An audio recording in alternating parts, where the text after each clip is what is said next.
beyond the sky, to leave, to die with love in our minds. But I learned to love so pure. Thanks so much, Alexis. Well, it's my pleasure to introduce Carol Todd. Carol Todd lost her daughter Amanda to suicide last October due to years of bullying, cyberbullying, and mental health issues.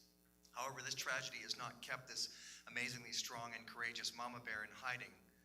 In spite of her grief, Carol Todd has met with many people to share her and her daughter's experiences with cyberbullying and the mental health system. Not only has she collaborated with local athletes, business organizations, and politicians, but she has also campaigned her cause at both the provincial and federal levels, even to Prime Minister Harper. She continues to talk about the need for added support systems for troubled youth and their families, and has set up a legacy fund in honor of her daughter to help fund new initiatives in schools and communities. With all that has happened in her life, and with all that she has managed to accomplish since Amanda's death 8 months ago, Carol has also recently been nominated for a 2013 Me to We Award in the category of social action. As one of the top 3 candidates from across Canada, it is important to acknowledge the awareness we now have about cyberbullying and such issues, partly due to Carol's recent work. And on a personal note, such a courageous person, I can't imagine what you'd be going through, and certainly not something I would want to do. If that were my circumstance, I'd want to crawl into a hole and just never speak to anybody again. But to bring yourself out in the public like this and to try to make a difference and make some sense of it, of this senseless situation, is just really, really commendable. And I hope that everyone here has a real heart for what you're trying to do. So, ladies and gentlemen, Carol Todd.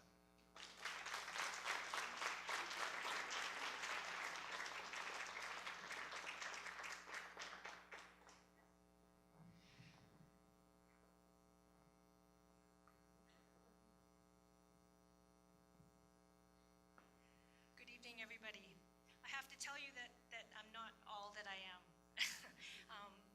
I don't know how I can do what I do and what I say, and how I go, and I speak to kids and I talk to families and I talk to adults.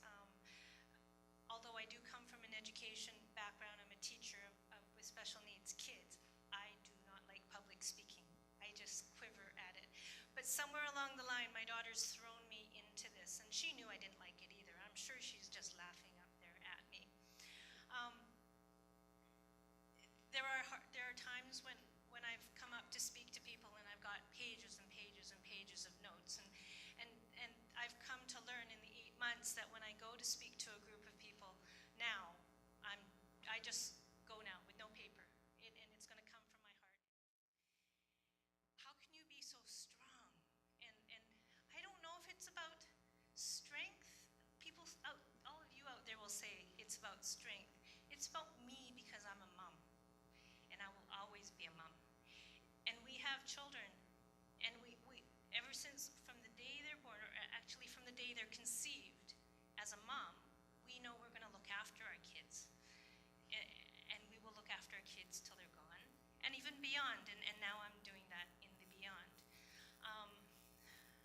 Amanda had issues, and we talk about bullying, we talk about the bullying behaviors, and I really hate, I don't like the word hate, I don't like it when we have to label bullies as bullies.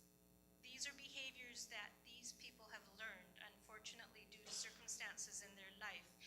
And I think we as moms, dads, adults, youth, kids, children, babies, we are here to make people learn about how kindness works. And that's where I've been so lucky to meet Yvonne. And I met Yvonne through Brock, and I met Cole through Brock, and I think Brock's the it guy, right? We have to teach our kids from when they're really, really little how to be kind, and how to be considerate souls, and how to be compassionate, and how to be respectful.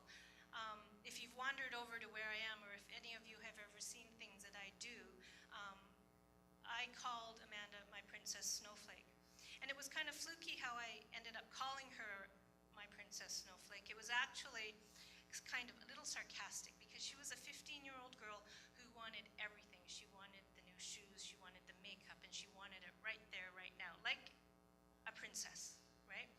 And so I called her my Princess Snowflake, and then after she passed away, I looked the word snowflake up. I had to write a speech so I could talk at her memorial service. And I came across a definition of a snowflake, and what it said to me was a snowflake was a unique girl with, was a young girl with unique qualities. And so I looked into the snowflake term even deeper. Well, snowflakes are all fragile, they're unique, they're individualistic. You'll never find two snowflakes that look the same. Well, except for maybe maternal twins, right? Every person that's born on Earth is unique, and they're individual, and they have their own personality, and they can do their own things. So people who are snowflakes should not be bullied, and they should be respected, because you should be able to be your own person.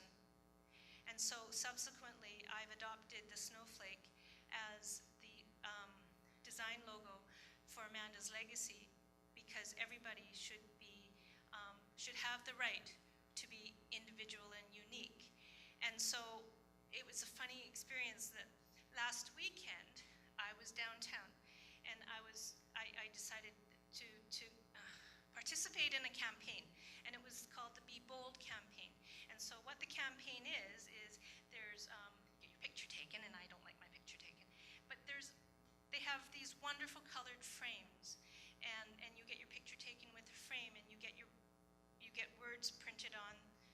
It's like an anacrostic, if any of you remember in school, where you wrote a word out and then you wrote definitions. And I chose the word Amanda for my picture frame, and she was artistic, and she was mischievous, and she was, I don't remember all of them. Anyway, it's on my Facebook anyways. And I took the picture, and then I got to thinking that what a great way for people to speak up. People who are afraid to speak their words, you can do it by pictures, and you can do it by words. And it was the most beautiful picture that I've ever been involved with, that I think. So apart from bullying, I know all of you just want to go on with with the evening.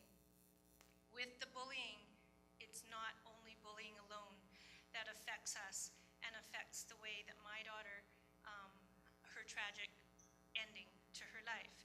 It was mental health that came into effect, because with the bullying, there were things that she couldn't overcome. She tried really hard. She fought really hard. You might read in stories, and people ask, where were her parents? Well, you know what? We were standing right next to her, but we couldn't do enough to help her. The kids just kept coming and coming. And that's when the bystander is so important, because that bystander, any person that sees and witnesses behaviors that go on, they need to speak up. And that's what we need to teach our kids. And we need to have those conversations with groups that we have at our book clubs, at the dinner table, at family gatherings.